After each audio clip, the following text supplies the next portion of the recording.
Hello, everyone. Welcome back to EnglishWaves. If you are new here, don't forget to like, share, and subscribe. It helps our channel grow and brings you more fun English lessons every day. Subscribe and join our 30-day English speaking challenge.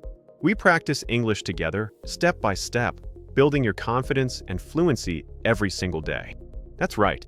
Today is day 8, and our topic is hobbies and free time activities. Things we love to do when we are not working or studying. Oh, that sounds fun. I like talking about hobbies. Great. Let's begin. What exactly is a hobby?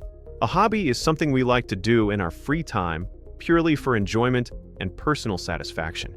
It's an activity you choose to pursue for fun, for relaxation, or for learning something new, outside of your daily responsibilities. Whether it's reading, gardening, playing an instrument, or even collecting stamps, hobbies enrich our lives and provide a wonderful escape.